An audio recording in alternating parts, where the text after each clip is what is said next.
Okay, तो आज का आपका टॉपिक है लिमिट टेस्ट फॉर क्लोराइड। काफी ज्यादा इंपॉर्टेंट टॉपिक, क्योंकि लिमिट टेस्ट फॉर क्लोराइड से 5 मार्क्स का क्वेश्चन हर अल्टरनेट ईयर में आपके एग्जाम में आता है। इसका प्रिंसिपल भी पूछ सकते हैं 2 मार्क्स में, और काफी ज्यादा समझने वाला टॉपिक है, रटने वाला बिल्कुल भी नहीं है। तो चलो शुरू करते हैं लिमिट टेस्ट फॉर क्लोराइड। अगर आपको पुराने लेक्चर देखने हैं तो मैंने प्लेलिस्ट की लिंक जो है डिस्क्रिप्शन में दे रखी है, और अगर आपको नोट्स की रिक्वायरमेंट है तो मैंने टेलीग्राम चैनल की लिंक जो है डिस्क्रिप्शन में दे रखी है, आप वहां से जाके डाउनलोड कर सकते हो।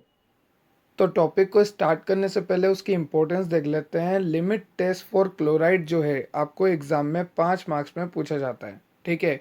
काफ़ी ज़्यादा इंपॉर्टेंट है। अगर मैं बात करूँ इनऑर्गेनिक के सेमेस्टर एग्जाम और एनालिसिस के सेमेस्टर एग्जाम में, तो उसमें पूछा जाता है test for chloride, limit test for chloride, ठीक है। तो लास्ट लेक्चर में मैंने बताया था basic definition of limit test, कि लिमिट टेस्ट होता क्या है।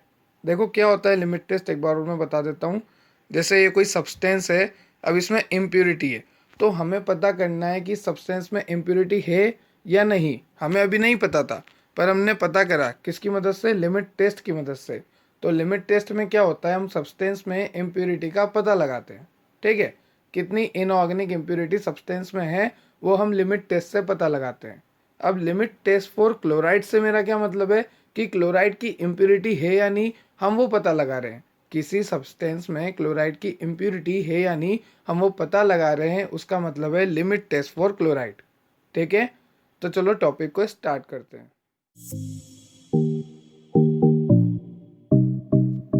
तो देखो यहाँ पे लिखा हुआ भी है, here we check impurity of chloride in sample with the help of limit test. हम लिमिट टेस्ट की मदद से सैंपल में, या फिर आप बोल लो सब्सटेंस में, क्लोराइड की इम्प्योरिटी प्रेजेंट है या नहीं उसका पता कर रहे हैं। उसी को हम बोल रहे हैं लिमिट टेस्ट फॉर क्लोराइड। तो चलो देखते हैं क्या क्या प्रोसीजर है। देखो, लिमिट टेस्ट करने के लिए आपको सबसे पहले तो नेजलर सिलेंडर लेना है, ठीक है। 2 नेजलर सिलेंडर आपके पास होने चाहिए। एक तो होगा टेस्ट सॉल्यूशन के लिए, एक होगा स्टैंडर्ड सॉल्यूशन के लिए। क्या बोला मैंने, कि अगर आपको कोई भी लिमिट टेस्ट परफॉर्म करना है, आर्सेनिक का नहीं, आर्सेनिक में हम नेजलर सिलेंडर यूज़ नहीं करते। जब मैं आर्सेनिक का बताऊंगा तब आपको ये बात डबल बताऊंगा, ठीक है। पर ये अभी अपन किसका कर रहे हैं, क्लोराइड का। तो क्लोराइड में अपन नेजलर सिलेंडर का यूज़ करते हैं, 2 नेजलर सिलेंडर का यूज़ करते हैं। एक तो होता है टेस्ट सॉल्यूशन के लिए, एक होता है स्टैंडर्ड सॉल्यूशन के लिए। तो देखते हैं ये टेस्ट क्या है, स्टैंडर्ड क्या है। कुछ नहीं, बड़ी सिंपल सी बात है। आपको 2 नेजलर सिलेंडर लेने हैं और फिर दोनों को अपन कंपेयर करेंगे, ठीक है। टेस्ट वाले को कंपेयर करेंगे स्टैंडर्ड से। तो चलो देखते हैं कैसे क्या करना है। सबसे पहले हमें केमिकल्स लेने हैं कुछ, जैसे स्टैंडर्ड NaCl सॉल्यूशन 0.05845%। अगर आपको परसेंट नहीं भी याद रहती तो भी कोई बात नहीं, ठीक है। केमिकल एक तो स्टैंडर्ड NaCl सॉल्यूशन लेना है, दूसरा लेना है डिस्टिल्ड वाटर। कैसा वाटर, डिस्टिल वाटर। तीसरा लेना है डाइल्यूट HNO3, ठीक है। और चौथा आपको केमिकल लेना है AgNO3 का सॉल्यूशन। तो ये 4 केमिकल आपको लेने हैं। तो कौन कौन से केमिकल लेने हैं, standard NaCl solution, distil water, dilute HNO3 और AgNO3 का सॉल्यूशन। देखो कैसे याद रखोगे। नमक लेना है, पानी लेना है, HNO3 और AgNO3 बोलने में सिमिलर लग रहे हैं, HNO3 AgNO3, ठीक है। हो गया याद, नमक पानी आपको आता ही है। तो ये 4 केमिकल आपको लेने हैं, standard NaCl solution, distil water, dilute HNO3 और AgNO3 का सॉल्यूशन, ठीक है। 5% लिया है यहाँ पे। अब देखो क्या करना है। सबसे पहले अपन पकड़ेंगे एक नेजलर सिलेंडर। ले लिए अपन ने एक नेजलर सिलेंडर, ठीक है। इसमें अपन ने 1 ml स्टैंडर्ड NaCl का सॉल्यूशन डाला। जो अपन ने केमिकल लिया था NaCl सॉल्यूशन, इसका 1 ml अपन ने डाला नेजलर सिलेंडर में, ठीक है सर, डाल दिया, दिख रहा है एरो, ठीक। अब क्या करा, तो उससे पहले देखो कि मैं डालूंगा कैसे। मैं यूज़ करूंगा पिपेट, ठीक है। With the help of pipette मैं नेजलर सिलेंडर में 1 ml स्टैंडर्ड NaCl सॉल्यूशन डालूंगा, ठीक है। अब उसके बाद मैं क्या करूंगा, देखो यहाँ पे लिखा है मैंने, now after add 1 ml standard NaCl solution we also add 10 ml dilute HNO3 solution into Nessler cylinder with the help of pipette. मैं वापस पिपेट लूंगा, डाइल्यूट HNO3 का सॉल्यूशन 10 ml डाल दूंगा नेजलर सिलेंडर में, ठीक है। 10 ml में क्या डालने वाला हूँ, डाइल्यूट HNO3 का सॉल्यूशन। सबसे पहले मैंने क्या डाला, 1 ml standard NaCl solution with the help of pipette, उसके बाद मैंने क्या डाला, 10 ml dilute HNO3 solution with the help of pipette. ठीक है, ये दोनों केमिकल थे, देखो एक तो NaCl भी था, एक डाइल्यूट HNO भी था, HNO3 भी था। ठीक है, अब देखते हैं आगे क्या हुआ। ठीक है सर, अभी तक समझ में आ गया कि एक नेजलर सिलेंडर लिया, उसमें 1 ml स्टैंडर्ड NaCl सॉल्यूशन डाला, 10 ml डाइल्यूट HNO3 डाला। अब करना क्या है, अब अपन डालेंगे डिस्टिल्ड वाटर। ठीक है, क्या डालेंगे, डिस्टिल्ड वाटर। और डिस्टिल्ड वाटर तब तक डालेंगे जब तक कि 50 ml तक मार्क नहीं आ जाता। जैसे ये मान लो नेजलर सिलेंडर है, ठीक है, और यहाँ पे मार्क है इसके 50 ml, और अपन ने डाल दिया 1 ml तो standard NaCl solution, 10 ml dilute HNO3। अब मैं डाल रहा हूँ पानी, और पानी जब तक डाले जाऊँगा मैं, जब तक कि ये फुलफिल होके 50 ml तक मार्क तक नहीं आ जाता। ठीक है, मार्क लगे होते हैं ना, तो उस तक 50 ml तक नहीं आ जाता जब तक अपन पानी डालेंगे। ठीक है, अब क्या करेंगे, अच्छा क्या करेंगे उससे पहले ये बात और देख लो कि हम यहाँ पे डिस्टिल वाटर क्यों यूज़ ले रहे हैं, हम नॉर्मल वाटर क्यों यूज़ नहीं ले रहे, डिस्टिल वाला क्यों यूज़ ले रहे हैं, तो ध्यान से सुनना। देखो क्यों यूज़ लूँगा मैं डिस्टिल वाटर, क्यों मैं नॉर्मल वाटर को यूज़ नहीं लूँगा, क्योंकि नॉर्मल वाटर में क्या होता है, क्लोराइड आयन प्रेजेंट होता है जो कि हमारे रिजल्ट के साथ छेड़छाड़ करेगा।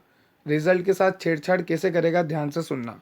जैसे मान लो ये सैंपल है, अब मेरे को पता लगाना है कि इस सैंपल में क्लोराइड की इम्प्योरिटी है या नहीं, उसके लिए मैं कर रहा हूँ लिमिट टेस्ट फॉर क्लोराइड। ठीक है, और अगर मैंने गलती से डाल दिया नॉर्मल वाटर, और नॉर्मल वाटर में पहले से ही क्लोराइड है, तो क्लोराइड तो शो हो जाएगा हमें, और फिर हमें ये पता नहीं लगेगा कि हमारे सैंपल में था या नहीं, क्लोराइड की इम्प्योरिटी थी या नहीं, क्योंकि क्लोराइड कहाँ से आ गया, आप नॉर्मल वाटर से। इसलिए हम नॉर्मल वाटर को यूज़ नहीं लेते, क्योंकि उसमें क्लोराइड है और वो हमारे रिजल्ट के साथ छेड़छाड़ करेगा, इसलिए हम यूज़ लेते हैं यहाँ पे डिस्टिल वाटर। ठीक है सर, समझ में आ गया। डिस्टिल वाटर यूज़ लिया और हमने अप टू 50 ml उसको मार्क तक फिल कर दिया। ठीक है, अब आगे क्या करना है, ध्यान से सुनना। तो देखो अपन ने मेकअप कर दिया 50 ml तक वॉल्यूम डिस्टिल वाटर से। अब अपन को क्या करना है, अपन को ऐड करना है 1 ml AgNO3 का सॉल्यूशन। ठीक है, क्या करा सबसे पहले अपन ने, एक बार और देख लेते हैं। सबसे पहले 1 ml स्टैंडर्ड NaCl सॉल्यूशन डाला with the help of pipette. फिर उसके बाद क्या करा, 10 ml डाइल्यूट HNO3। फिर उसके बाद अपन ने डिस्टिल वाटर से इसको 50 ml तक वॉल्यूम मेकअप कर दिया। फिर अपन ने देखा डिस्टिल वाटर क्यों यूज़ लेते हैं। फिर अपन ने क्या करा, 1 ml AgNO3 सॉल्यूशन का डाल दिया नेजलर सिलेंडर में। ठीक है, अब क्या करा, जैसे नेजलर सिलेंडर में अब सब कुछ आ चुका है, तो इस नेजलर सिलेंडर के सॉल्यूशन को हमने मिक्स किया घुमाया अच्छे से with the help of glass rod. ठीक है, किसकी मदद से, ग्लास रोड की मदद से हमने नेजलर सिलेंडर के सॉल्यूशन को अच्छे से मिक्स किया और उसको 5 मिनट के लिए रख दिया। मान लो ये अच्छे से मिक्स कर दिया मैंने, और उसके बाद बोल दिया कि अब इसको रख दो 5 मिनट तक, सॉल्यूशन तैयार हो गया है। ठीक है, ये हुआ अपना स्टैंडर्ड। अब अपन देखेंगे टेस्ट सॉल्यूशन कैसे तैयार करना है, सेम है एज इट इज़ है, बस ध्यान से सुनना। तो देखो यहाँ पे क्या करा, सबसे पहले अपन ने दूसरा नेजलर सिलेंडर लिया। मैंने आपको शुरू में बोला था 2 लेने हैं, एक स्टैंडर्ड के लिए एक टेस्ट के लिए। स्टैंडर्ड अभी अपन ने देखा, अब टेस्ट वाले की बारी। सिमिलर है, पूरा का पूरा सेम है। देखो शुरू में बस हल्का सा बदलाव है, यहाँ पे अपन ने जो टेस्ट सॉल्यूशन लिया है उसमें से 1 ml ट्रांसफ़र कर दिया नेजलर सिलेंडर में। ये दूसरा वाला नेजलर सिलेंडर है, वो पहले वाला तो रख दिया अपन ने 5 मिनट के लिए। ठीक है, ये एक और दूसरा खाली पड़ा था तो मैं ले आया। अब इसमें मैंने क्या करा, टेस्ट सॉल्यूशन डाला 1 ml। वहाँ पे क्या डाला था, स्टैंडर्ड NaCl का सॉल्यूशन 1 ml। यहाँ पे मैं क्या डाल रहा हूँ, टेस्ट सॉल्यूशन 1 ml। ठीक है सर, डाल दिया। अब आगे क्या, आगे सब सेम, 10 ml डाइल्यूट HNO3 डालो, वो का वही सब है ना। फिर 50 ml तक वॉल्यूम मेकअप करो उसका। ठीक, फिर 1 ml AgNO3 डालो उसमें आखिरी में। उसके बाद ग्लास रोड से मिक्स करो और 5 मिनट के लिए रख दो। सब कुछ सेम है, बस यहाँ पे क्या करा, टेस्ट सॉल्यूशन डाल दिया NaCl की जगह। अब देखो कंपेयर करना है, ध्यान से देखना।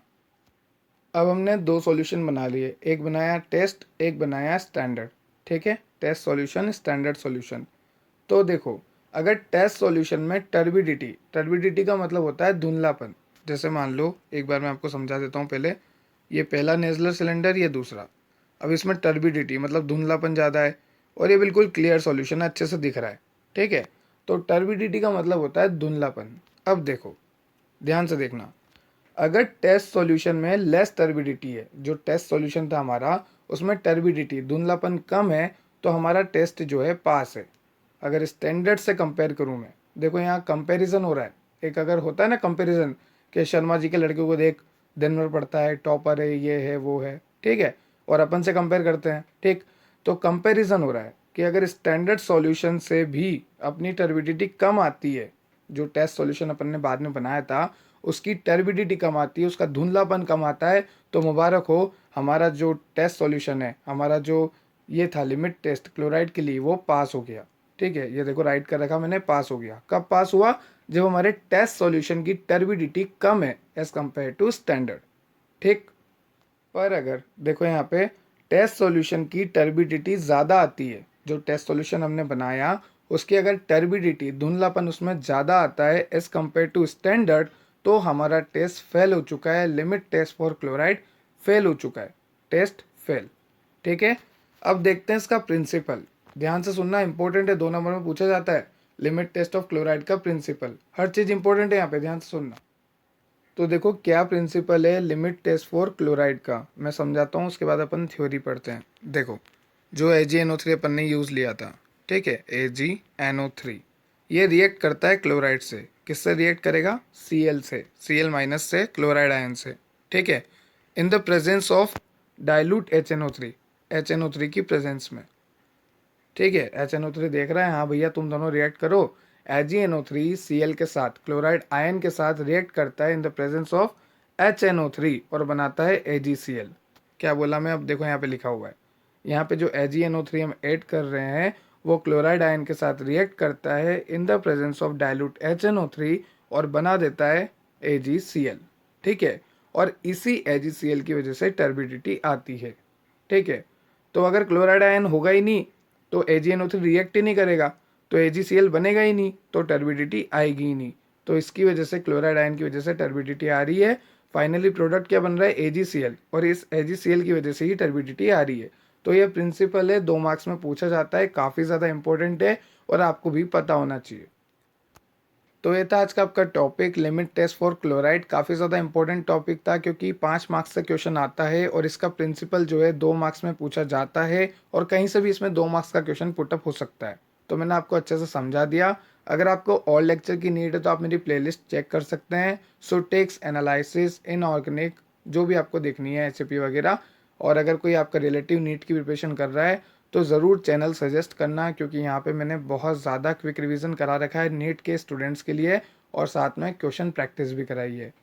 Thank you.